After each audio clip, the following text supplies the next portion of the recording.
یہ پٹھان کون ہیں؟ یہ کس کی اولاد ہیں؟ یاد رکھیں دوستو، پٹھان یا پشتون جو قوم ہے وہ پوری دنیا میں غیرت اور بہادری کی مثال سمجھی جاتی ہے۔ تاریخ گواہ ہے کہ نہ تو یہ کسی بادشاہ سے ڈرے ہیں اور نہ ہی کبھی کسی ظالم حکمران کا خوف طاری ہوا ہے ان پر۔ دنیا میں اب تک کئی بڑی بڑی اقوام نے متعدد بار پٹھانوں کو زیر کرنے کی کوشش کی ہے، مگر سب کے سب ناکام رہے، اور آدھی دنیا فتح کرنے والے سکندر اعظم نے بھی جب افغانستان میں اپنا قدم رکھا تو پختونوں نے دنیا کی سب سے بڑی منظم فوج کو بھی دھول چٹا کر رکھ دی، اور یہ سلسلہ امریکہ کو افغانستان سے بھگانے کی صورت میں آج تک ایسے ہی جاری ہے۔ آخر یہ پٹھان ہیں کون اور یہ کس نسل سے تعلق رکھتے ہیں، اور رسول اللہ صلی اللہ علیہ وآلہ وسلم نے ان لوگوں کے لیے کیا دعا فرمائی تھی؟ آج کی اس ویڈیو میں ہم آپ کے ساتھ دنیا کی اس بہادر قوم کے بارے میں ڈسکس کریں گے جسے دنیا پٹھان اور افغان کہتی ہے۔ دوستو، افغان اس لیے کہتے ہیں کہ افغان حضرت سلیمان علیہ السلام کے ایک بیٹے کا نام تھا، اور ان کو جنات کی زبان کافی پسند تھی، لہٰذا انہوں نے اپنے والد سلیمان علیہ السلام سے کہا کہ آپ جنات کو آرڈر پاس کریں کہ مجھے اپنی زبان سکھائیں۔ لہٰذا حضرت سلیمان علیہ السلام کے حکم پر جنات نے افغان کو ان کی زبان سکھائی۔ آپ نے اکثر دیکھا ہوگا اپنے علاقے میں لوگ کہتے ہیں کہ یہ پشتو جو ہے یہ جنوں کی زبان ہے۔ اس کے پیچھے لاجک بھی یہی ہے، اور بعد میں یہی زبان پختون کے نام سے مشہور ہوئی۔ پٹھانوں کی اصلیت اور قومیت کے بارے میں جو روایات ہیں وہ یہ ہیں کہ پٹھان حضرت ابراہیم علیہ السلام کی اولاد میں سے ہیں اور حضرت اسحاق علیہ السلام کی اولاد ہیں، یعنی یہ لوگ اپنی قومیت کے اعتبار سے بنی اسرائیل ہیں۔ دراصل حضرت یعقوب علیہ السلام کا لقب اسرائیل تھا، اس لیے ان کی اولاد کو بنی اسرائیل کہا جاتا ہے۔ حضرت یعقوب علیہ السلام کے 12 بیٹے تھے، اور انہی سے بنی اسرائیل کی 12 قومیں آگے چلیں، اور تاریخ دانوں کے مطابق انہی میں سے ایک قوم ان پختونوں یا پٹھانوں پر بھی مشتمل تھی۔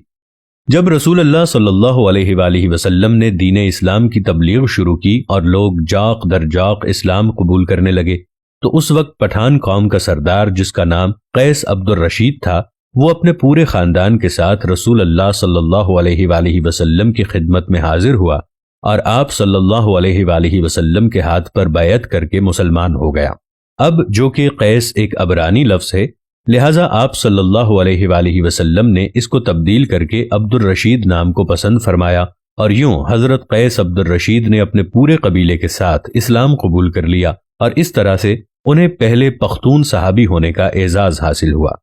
دوستو، یاد رکھیں آج دنیا میں پختون، پٹھان، افغان وہ واحد قوم ہے جن میں اسلام کے علاوہ کوئی اور دوسرا مذہب موجود نہیں ہے، اور اگر آپ کسی پٹھان سے پوچھیں گے کہ وہ مسلمان ہے یا پختون، تو آپ کو جواب ایسا ملے گا کہ آپ کے دماغ کی کھڑکیاں کھل جائیں گی کہ ہم پچھلے 5000 سال سے پٹھان، پختون اور افغان ہیں، اور جبکہ پچھلے 1400 سال سے ہم مسلمان ہیں۔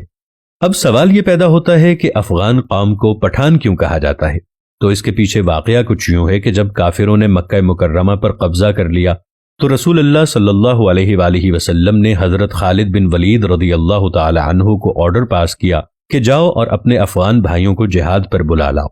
لہٰذا حضرت خالد بن ولید رضی اللہ تعالی عنہ کہاں گئے؟ حضرت خالد بن ولید رضی اللہ تعالی عنہ افغانستان کی طرف روانہ ہوئے، اور افغانی سردار قیس عبد الرشید کو رسول اللہ صلی اللہ علیہ وآلہ وسلم کا پیغام ارسال کیا، اور پھر جلد ہی قیس عبد الرشید کی قیادت میں افغانستان سے پختونوں کا ایک بہت بڑا لشکر مکہ کی طرف روانہ ہو گیا۔ شام کو حضرت خالد بن ولید رضی اللہ تعالی عنہ نے رسول اللہ صلی اللہ علیہ وآلہ وسلم کو یہ خوشخبری سنائی کہ افغانیوں نے آتے ہی مشرکین کا قتل عام شروع کر دیا ہے، اور تمام کافروں کا صفایا کر کے اب افغانی مکہ مکرمہ پر قابض ہو چکے ہیں۔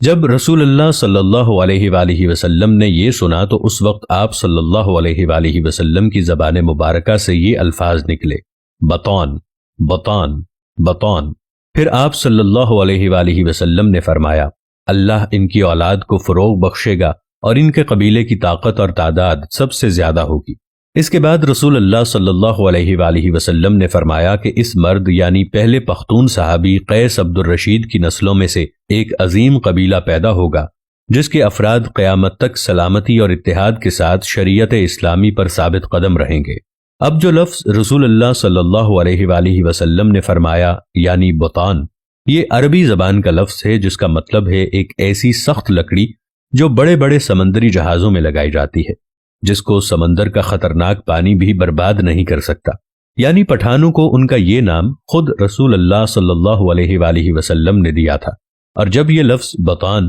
بر صغیر میں پہنچا تو بطان سے پٹھان ہو گیا۔ آج اس قوم کو فارسی زبان میں پشتون اور ان کی مقامی زبان میں پختون اور اردو زبان میں پٹھان کہہ کر پکارا جاتا ہے۔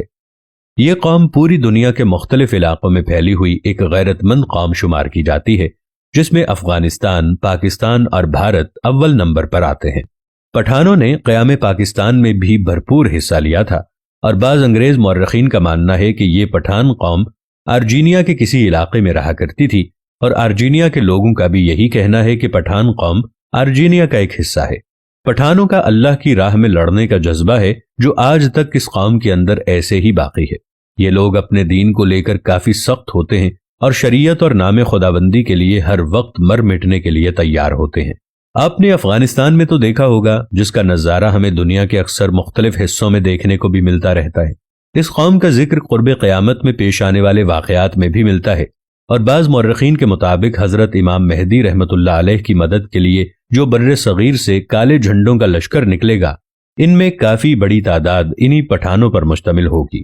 قرب قیامت کی نشانیوں میں خراسان کے علاقے کا جو ذکر کیا گیا ہے، اس میں بھی افغانستان شامل ہے۔ اسی لشکر کے بارے میں رسول اللہ صلی اللہ علیہ وآلہ وسلم کا فرمان ہے کہ قرب قیامت اس کالے جھنڈے والے لشکر کا راستہ اس دنیا میں کوئی بھی نہیں روک پائے گا، یہاں تک کہ یہی کالے جھنڈے بیت المقدس کے اندر نصب کر دیے جائیں گے، جبکہ بعض دوسری حدیثوں کے مطابق غزوہ ہند کا آغاز بھی خراسان یعنی موجودہ افغانستان سے ہی ہوگا۔ چنانچہ افغانیوں کی اس قدر غیرت، جرت اور بڑی بڑی سپر پاورز کو بغیر کسی ہتھیار کے دھول چٹا دینا، یہ سب حضور اکرم صلی اللہ علیہ وآلہ وسلم کی دعاؤں کا ہی اثر ہے، جو کہ آپ نے اس قوم سے خوش ہو کر ان کے حق میں اللہ تعالیٰ سے دعا کی تھی۔